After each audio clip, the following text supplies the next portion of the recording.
하나님의 말씀은 이사야 53장 1절입니다. 이사야 53장 1절, 9절까지 봉독하겠습니다.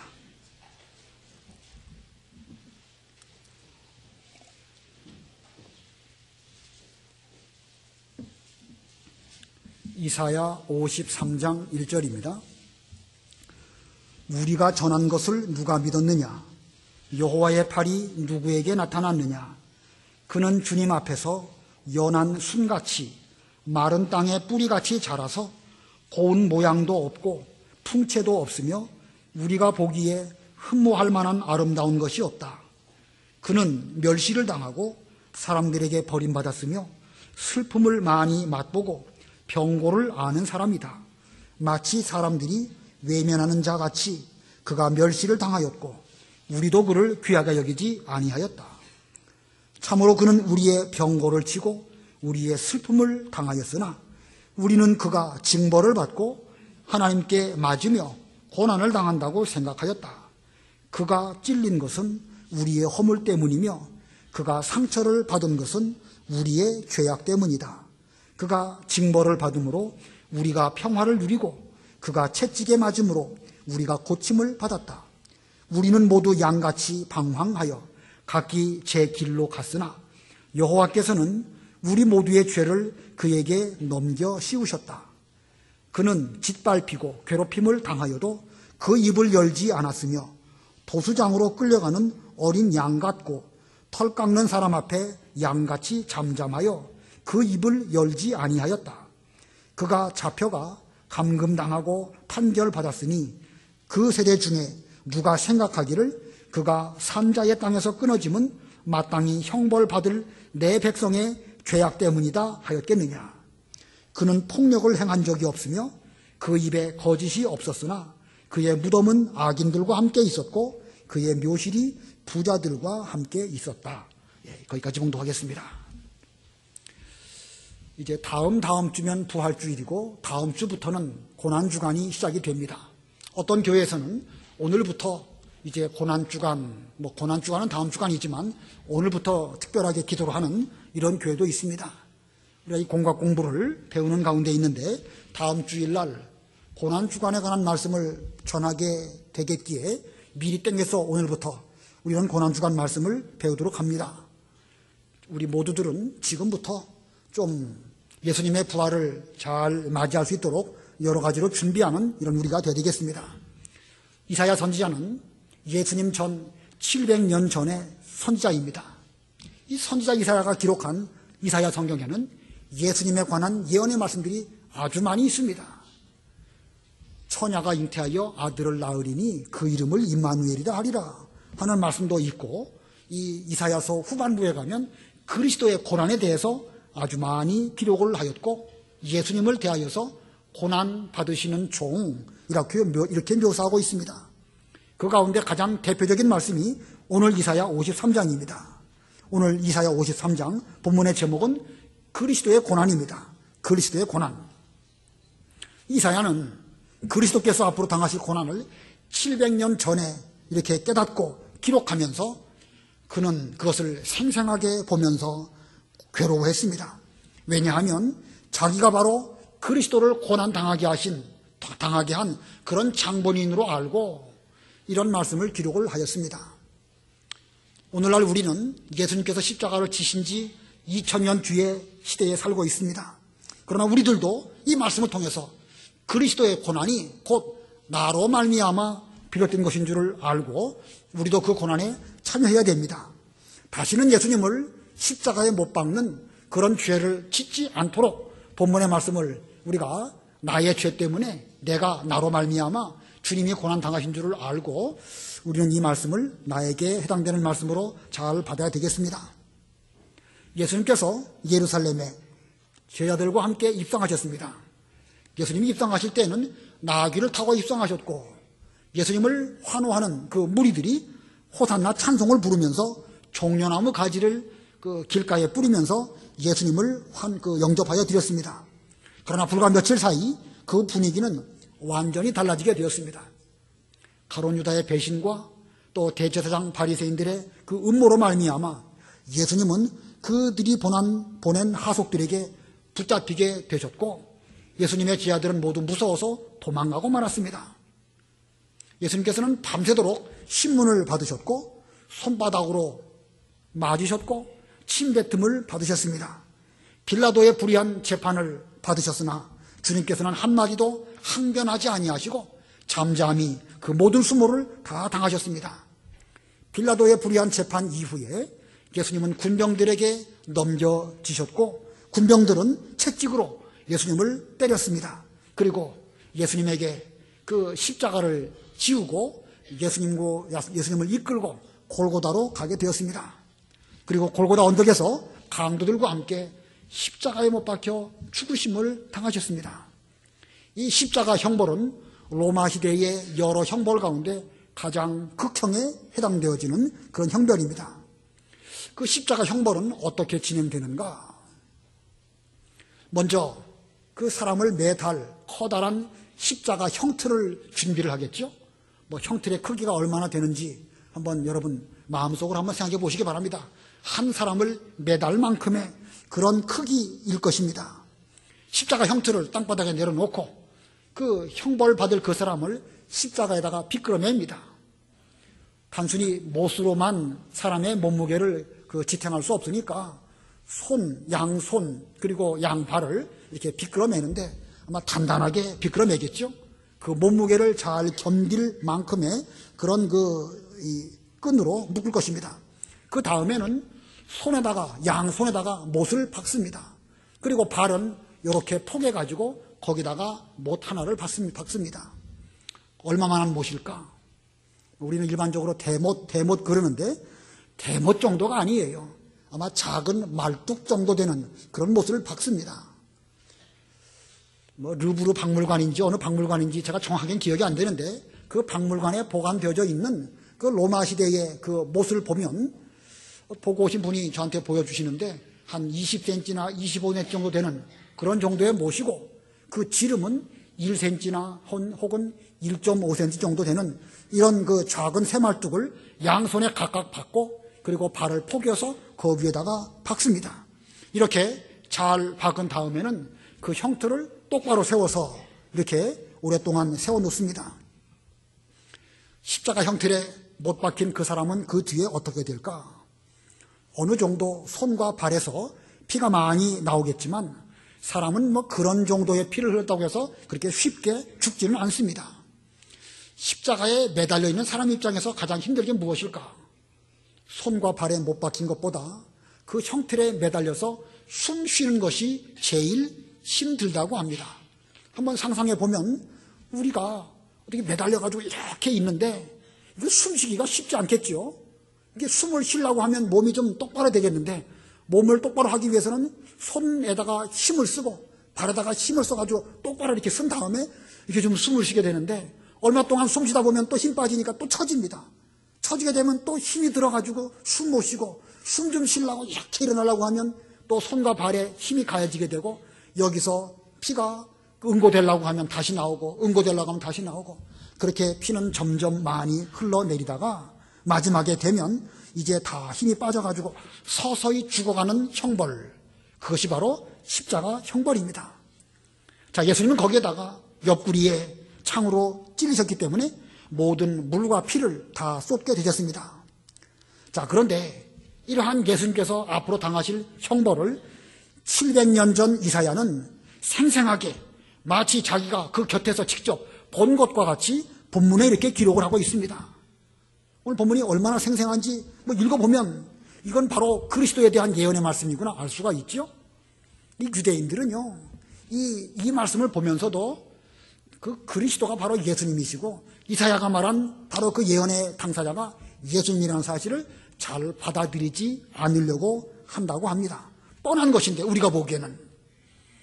어떤 사람이 지금 예루살렘에 있는 히브리 대학에 가가지고 그 사람들의 그 주석, 그 구약 성경에 대한 주석을 살펴보면서 이사야 53장을 가서 좀 찾아보았는데 다 그런 건지 어떤 건지 모르겠지만 그분이 찾아본 그 책에는 이사야 53장에 관한 주석의 말씀이 아예 없다는 거예요. 이거 어떻게 해석할 방법이 없는 거예요, 그들도. 이건 보나마나 장차 그리스도가 고난당할 것을 분명하게 예언하고 있는데, 히브리 사람들, 유대인들의 관점으로 볼 때에 그리스도가 고난을 당하신다, 그건 받아들이기 어려운 것이고 쉽게 해석이 안 되기 때문에 53장은 그냥 건너뛴 그런 추석을 보았다라고 직접 말하는 것을 제가 들은 적이 있습니다. 아무튼 이 이사야는 700년 뒤에 그리스도가 당할 고난을 너무나 생생하게 직접 십자가 밑에서 자기 눈으로 본 것과 같이 이렇게 기록을 해 놓았습니다. 자, 그러면서 그는 이 예언의 말씀이 단지 앞으로 있을 그냥 미래의 어떤 일에 그치지 아니하고 자기가 바로 예수님을 못 박은 자로서 자기가 예수님 십자가에 그 함께 있었던 그런 사람으로 여기고 있음을 발견하게 됩니다. 오늘 본문을 잘 보면 우리라고 하는 표현이 상당히 많이 나옵니다. 우리라고 하는 표현이 몇 번이나 나오는가? 본문이 중요하니까 본문 다시 한번 보겠습니다. 우리가 전한 것을 누가 믿었느냐? 여호와의 팔이 누구에게 나타나느냐? 그는 주님 앞에서 연한 순같이 마른 땅에 뿌리같이 자라서 고운 모양도 없고 풍채도 없으며 우리가 보기에 흠모할 만한 아름다운 것이 없다. 3절 하반절에 그가 멸시를 당하였고 우리도 그를 귀하게 여기지 아니하였다. 4절에 참으로 그는 우리의 병거를 지고 우리의 슬픔을 당하였으나 우리는 그가 징벌을 받고 하나님께 맞으며 고난을 당한다고 생각하였다. 지금까지 몇 번 나왔죠? 6번 나왔습니다. 5절 그가 찔린 것은 우리의 허물 때문이며 그가 상처를 받은 것은 우리의 죄악 때문이다. 그가 징벌을 받음으로 우리가 평안을 누리고 그가 채찍에 맞음으로 우리가 고침을 받았다. 6절 우리는 모두 양같이 방황하여 각기 제 길로 갔으나 여호와께서는 우리 모두의 죄를 그에게 넘겨 씌우셨다. 몇 번 나오죠? 12번 나옵니다. 12번. 바로 그 십자가에 예수님을 못 박은 사람이 바로 우리다, 나다. 이사야는 지금 이렇게 말하고 있는 것입니다. 자, 본문에 있는 우리는 누구를 가리키는 것일까? 1차적으로는 이사야서를 기록한 이사야 본인을 가리킨다고 해석할 수가 있습니다. 그리고 그 다음으로는 예수님이 그리스도를 믿는 모든 성도들, 바로 우리들입니다. 주전 2000년 전 아브라함도 그 우리에 포함되는 것이고 주전 700년 전 이사야도 거기에 해당되는 것이고 추후 2000년 뒤에 예수를 믿는 우리들도 바로 내가 예수님을 십자가에 못 박은 사람으로 믿고 제대로 이 말씀을 받아들여야 하나님 말씀을 똑바로 이해하게 되는 것입니다.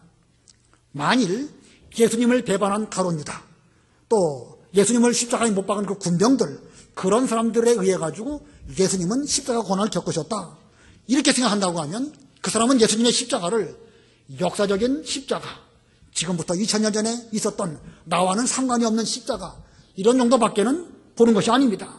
차라리 그러려고 하면 역사책을 차라리 보는 게 낫습니다. 성경은 분명하게 우리가 예수님을 십자가에 못 박았다고 이렇게 말씀하셨습니다. 우리는 내가 예수님을 배반했고 내가 예수님 앞에 침뱉었고 내가 예수님을 채찍질했으며 내가 예수님을 십자가에 못 박은 바로 그 장본인이다, 이렇게 알아야 진정으로 구원받은 하나님의 성도라고 할 수가 있습니다. 자, 그러면 오늘 본문에서 이 그리스도의 고난과 우리는 얼마나 밀접한 관계가 있는가 좀 생각해 봐야 되겠습니다. 자, 이 세 가지 대지로 본문을 전하면 그 중에 첫 번째는 우리에게 멸시를 당하신 고난입니다. 우리에게 멸시를 당하신 고난. 본문 1절, 2절 읽으시기 바랍니다. 1절, 2절. 1절 우리가 전한 것을 누가 믿었느냐? 여호와의 팔이 누구에게 나타났느냐? 그는 주님 앞에서 연한 순같이 마른 땅에 뿌리같이 자라서 고운 모양도 없고 풍채도 없으며 우리가 보기에 흠모할 만한 아름다운 것이 없다. 예, 우리가 전한 것을 누가 믿었느냐? 오래전 선지자들이 이 예수님에 대해서 전했지만 사람들은 끝까지 믿지 않고 끝까지 받아들이지 아니하였다. 사람들은 믿지 아니할지라도 여호와의 능력의 팔이 예수 그리스도를 통하여서 나타났으며, 그 다음에 2절에 그는 주님 앞에 연한 순같이 마른 땅에 뿌리같이 자라서, 연한 순, 마른 땅에서 올라오는 그 줄기 어떻게 올라오겠습니까? 힘없이 올라오겠죠. 바짝 마른 땅에서 올라오는 순이 무슨 힘이 있겠습니까? 예수님은 이 땅에 오실 때에 마치 마른 땅에서 가녀리게 올라오는 그런 연한 순과 같은 모습으로 오셨다. 분명 선지자들이 말씀하신 대로 그 예언대로 오셨지만 당시의 사람들은 예수님을 가리켜서 저 북쪽 나사렛 지방에서 온 어떤 사람 해서 예수님을 나사렛 예수라고 말했습니다. 당시 나사렛이나 갈릴리 지방은 별로 그렇게 존경받지 못하는 천대받는 그런 지역입니다. 흑암에 앉은 그 사람들에게 큰 빛을 비추려고 오셨는데 그 당시 사람들은 예수님을 볼 때 나사렛 예수, 우리는 나사렛 예수 그러면 참으로 온유하고 겸손하셔서 가장 낮고 천한 곳으로 찾아오신 예수님으로 받아들이지만 그 당시의 사람들은 무슨 나사렛, 무슨 갈릴리에서 선한 것이 나오겠느냐라고 생각하면서 예수님을 하찮은 한 사람 정도로, 그저 말 잘하는 그런 사람 정도로 여겼던 것입니다.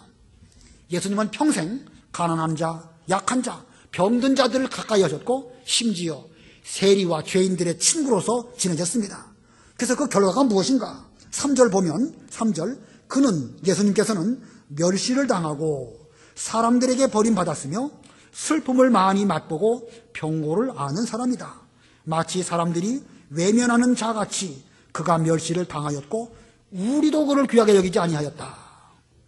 자, 멸시와 천대를 겪으시고 십자가의 죄패에는 유대인의 왕 나사렛 예수, 이렇게 기록되어 있습니다. 유대인의 왕 나사렛 예수. 자, 이 말은 예수님을 참으로 존경해서 유대인의 왕이다 라고 쓴 것이 아닙니다. 멸시하는 말로 무슨 유대인의 왕, 자칭 유대인의 왕, 나사렛 예수, 멸시하는 말로 이렇게 썼습니다. 심지어 사람들은 예수님께서 십자가에 못 박히신 그 모습을 쳐다보기 싫어서 고개를 절레절레 흔드는 이런 천대를 주께서 당하셨습니다. 그 말씀 마태복음 27장에 있는데 한번 읽고 넘어가겠습니다. 마태복음 27장 39절로 44절. 마태복음 27장 39절. 지나가는 자들이 머리를 흔들며 예수님을 모욕하여 말하기를 성전을 허물고 3일 만에 지으려는 자야, 내가 하나님의 아들이라면 내 자신을 구원하고 십자가에서 내려오라 하고 대제사장들과 서기관들과 장로들과 함께 그와 같이 모욕하며 말하였다. 그가 다른 이들은 구원하였으나 그 자신은 구원하지 못하는구나. 이스라엘의 왕이라니 지금 십자가에서 내려와라. 그러면 우리가 그를 믿을 것이다. 그가 하나님을 신뢰하였으므로 하나님께서 그를 기뻐하시면 이제 구원하실 것이니 그가 말하기를 나는 하나님의 아들이다 라고 하였기 때문이다 하였다. 예수님과 함께 십자가에 못 박힌 강도들도 마찬가지로 그분을 욕하였다. 예수님께서 십자가에 달리셨을 때에 예수님에 대하여 이렇게 모욕하는 말을 한 사람들, 멸시하는 말을 한 사람들, 누구지요? 제일 처음에는 지나가던 자들이 그렇게 말했습니다. 39절에 그랬죠? 지나가는 자들이 머리를 흔들며. 41절에는 대제사장들도 서기관들과 장로들과 함께 예수님을 모욕하면서 말했습니다. 44절에는 십자가에 못 박힌 강도들도 역시 그분을 욕했습니다. 자, 지나가는 자들, 당시의 대제사장, 서기관, 장로들, 함께 못 박힌 강도들, 거기에 우리는 있습니까? 없습니까? 우리도 있다고 이사야서 가지고 말하고 있는 것입니다. 자, 이렇게 해석해야 올바른 것입니다. 그 당시에 지나가는 사람들, 서기관, 제사장, 이런 사람들이 모욕했다. 그러나 거기에 우리도 있었다는 것입니다. 만일 그 자리에 제가 있었다고 하면 저는 어떻게 했을까? 별 수 없습니다. 저 역시도 고개를 절레절레 흔들면서 역시 또 예수님에 대해서 모욕하고 돌 던지고 침 뱉고 그랬겠죠. 여러분들은 어떻게 했습니까? 나는 안 그럴 것이다. 그러면 좋겠지만, 차라리 우리가 정말 그렇게 될 수 있으면 좋겠지만 우리 역시도 그 자리에 있었다고 한다면 동일한 죄악을 저지를 수밖에 없습니다. 그렇기 때문에 예수님의 고난은 우리에게로부터 멸시를 당하신 고난입니다. 자, 이번 고난주간 앞두고 내가 어떻게 예수님을 멸시했는가 좀 생각해 봐야 됩니다. 소자 하나라도 잘 영접하면 예수님을 기쁨으로 영접한 것입니다. 그러나 소자 하나를 우습게 여기고 천대한다고 하면 찾아오신 예수님을 우리가 멸시하는 것입니다. 너희를 영접하는 것은, 그를 영접하는 것은, 너희를 영접하는 것은 나를 영접하는 것이고, 나를 영접하는 것은 나를 보내신 하나님을 영접하는 것이다. 예수님께서 여러 번 말씀하셨습니다. 우리는 우리 교회 생활을 하면서 소자 하나를 귀하게 여겨야 됩니다. 우리가 복음을 전할 때에 우리를 영접하는 사람 있겠지요. 그런 사람은 곧 주님을 영접하는 사람인 줄 알고 하나님께서 또한 갚아주실 것입니다.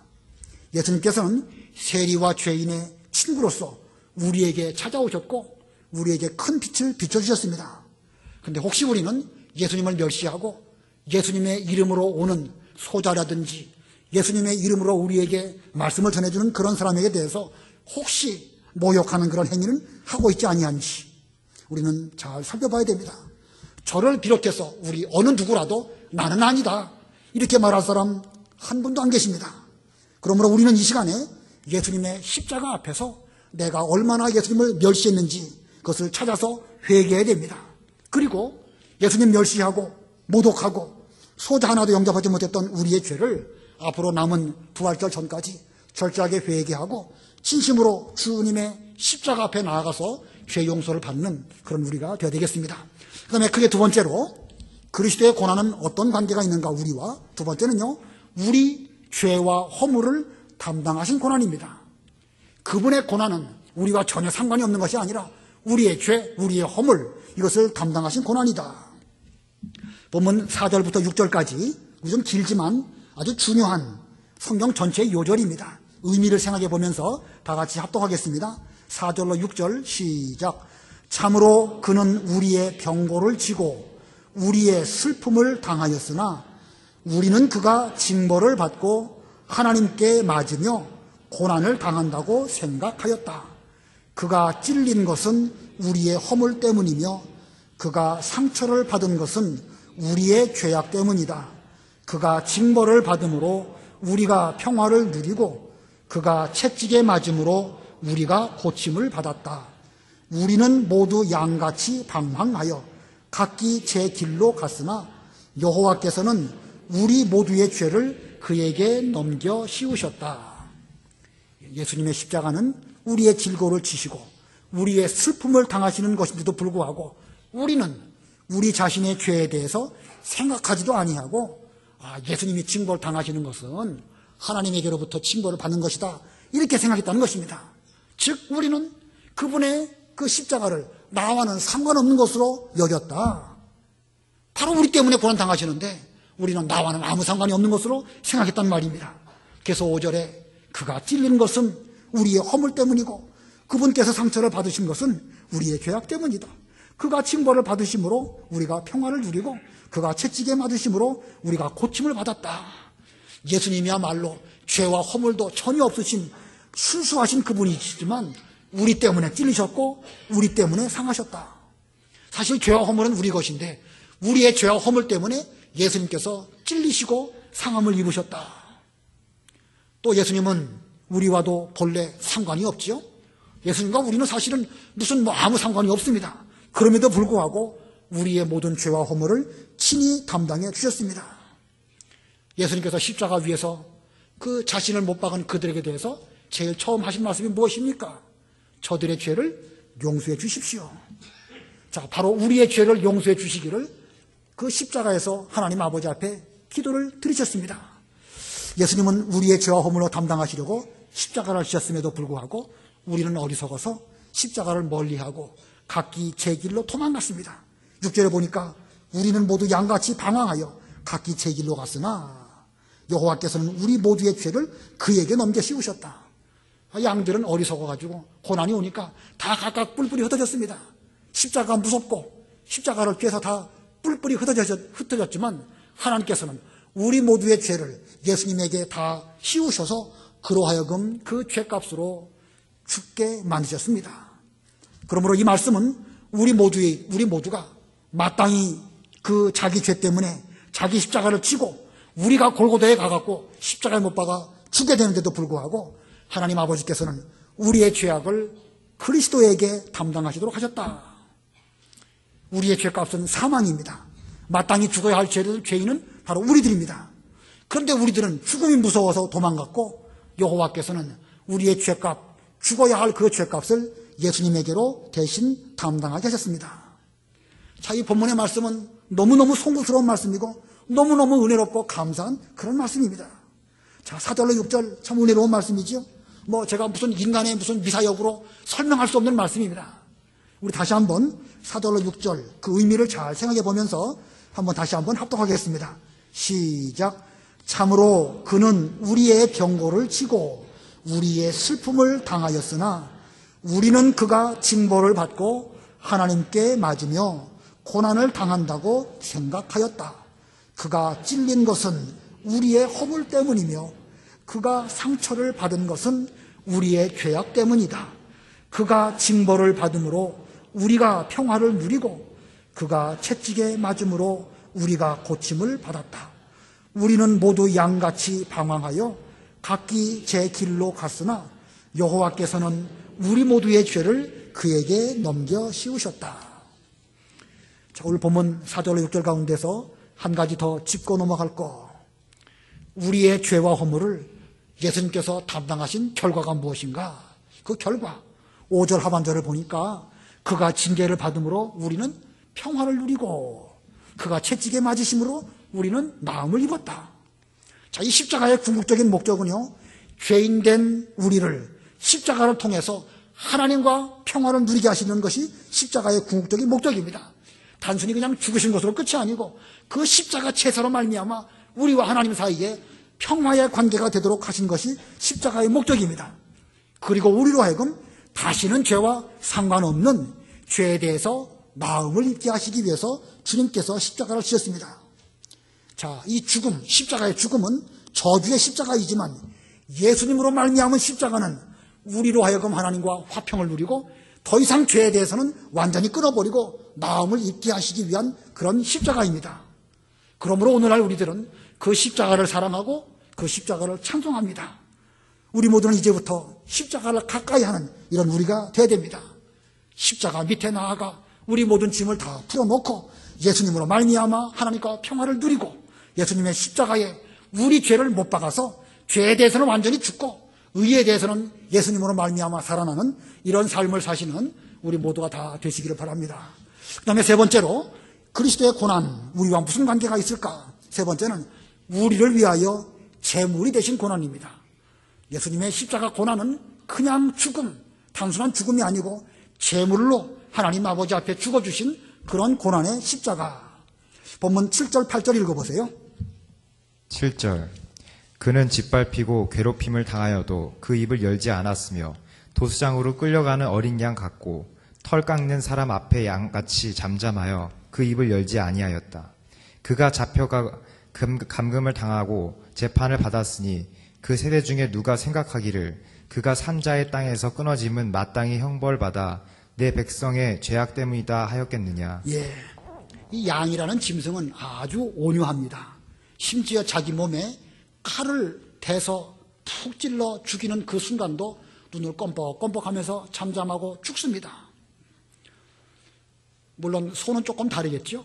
예, 구약시대에 소나 양을 잡는 사람들은 아주 지혜롭게 그 소나 양이 이 죽으면서 여러 가지 몸부림치지 않도록 그렇게 하는데, 특별히 양이라는 짐승은 아주 온유 겸손한 짐승이기 때문에 자기가 죽는 그 순간에도 버둥거리지 아니하고 눈만 껌뻑껌뻑할 뿐이지 아무 저항도 하지 않는다고 합니다.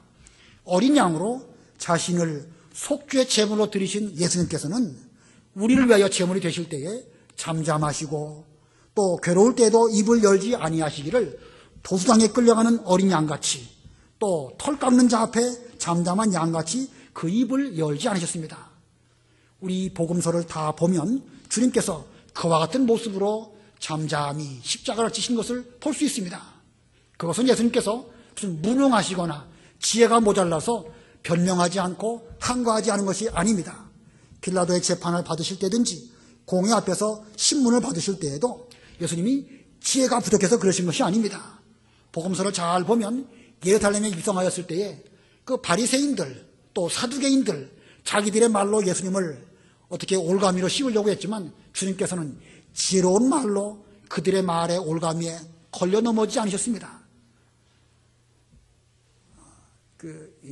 바리새인 가이사의 것은 가이사에게 또 하나님의 것은 하나님에게, 그 지혜로운 답변이 거기서 나오는 말씀이지요. 또 하나님께서는 산자의 하나님이라는 말씀으로 아브라함의 하나님, 이삭의 하나님, 야곱의 하나님이라는 말을 읽어보지 못하였느냐 이렇게 말씀하시면서 하나님은 산자의 하나님이다. 사두개인들이 부활을 부정할 때에 그렇게 지혜로운 말씀으로 다 답을 하셨습니다. 이거 보면 주님이 무슨 지혜가 없어가지고 말 없이 잠잠히 십자가를 치신 것이 아닙니다. 예수님에게는 12영 더 되는 천사가 있어가지고 얼마든지 저들에게 붙잡히지 않고 능력으로 제압할 수 있는 힘이 있으셨지만 예수님께서는 하나님 앞에 제물로 드려지심으로 우리를 대신한 화목제물로 되시기 위해서 잠잠하게 이 고난의 길을 잘 걸어가신 것입니다. 자, 우리를 위해서 하나님께 드려지시는 거룩한 제물이 되시기 위해서 모든 고난을 잠잠히 당하셨습니다. 자, 우리도 그러므로 고난 당할 때에 예수님의 그 모습을 생각해 보면서 힘들고 어려워도 잠잠히 고난을 잘 이기시는 그런 우리가 되어야 되겠습니다. 예수님께서 거룩한 제물이 되셔서 흠없는 제사를 드리신 것 같이 앞으로 우리들은 주님을 위해서 우리 몸을 거룩한 산 제물로 드릴 때에 때로는 억울하고 힘들어도 잠잠히 참고 견디면서 주님께서 걸어가신 그 길을 잘 따라가는 우리 모두들 다 되어야 되겠습니다. 또 예수님은 성경에 예언된 모든 예언을 하나도 남김없이 다 이루셨습니다. 본문 9절 읽어보세요. 9절. 9절. 그는 폭력을 행한 적이 없으며 그 입에 거짓이 없었으나 그의 무덤은 악인들과 함께 있었고 그의 묘실이 부자들과 함께 있었다. 예수님은 결코 폭력으로 무엇을 하시려고 하지 않았습니다. 베드로가 칼을 빼서 예수님을 방어하려고 했지만 주님께 꾸지람을 들었죠. 검을 쓰는 자는 검으로 망한다. 이렇게 말씀하셨습니다. 주님은 폭력을 행한 적이 없으며 그 입에는 거짓이 없었지만 그러나 주님은 악인과 같은 모습으로 강도들과 함께 십자가에 달리셨고 그분의 묘실은 부자들과 함께 있었다. 이 모든 말씀들이 예수님으로 말미암아 다 성취되었습니다. 주님은 한마디의 성경 말씀도 응하지 않은 말씀이 없이 다 이루셨습니다. 그렇다고 하면 오늘날 우리들도 주님의 발자취를 따라갈 때에 성경 말씀이 우리에게 요구하시는 거 하나도 버리지 말고 다 지키는, 순종하는 이런 우리가 되어야 됩니다. 좀 철저하게 신앙생활을 해서 주님의 십자가 앞에서 우리도 똑바른 믿음의 길을 걸어갈 때에 말씀 내놓고 신앙생활 하지 말고 우리가 몰라서 못 지키는 거야 어쩔 수 없지만 깨달은 말씀이라고 한다면 철저하게 지키는 이런 우리들이 되어야 되겠습니다. 자, 오늘 배운 제목이 뭐죠? 그리스도의 고난. 그리스도의 고난은 어떤 고난이었는가? 우리와 어떤 관계에 있다고 했습니까? 우리에게 멸시를 당하신 고난이고, 두 번째는 우리의 죄와 허물을 담당하신 고난이고, 우리를 위하여 제물이 되신 고난이다. 본문의 말씀을 특별히 잘 유념하면서 깨달으시고 기도하시고 여러분들은 여러분대로 부활주의를 잘 준비하시고 또 주일학교 학생들에게도 이 말씀을 잘 전해주시기를 바랍니다. 잠깐 동안 말씀을 생각하시고 기도하시기 바랍니다.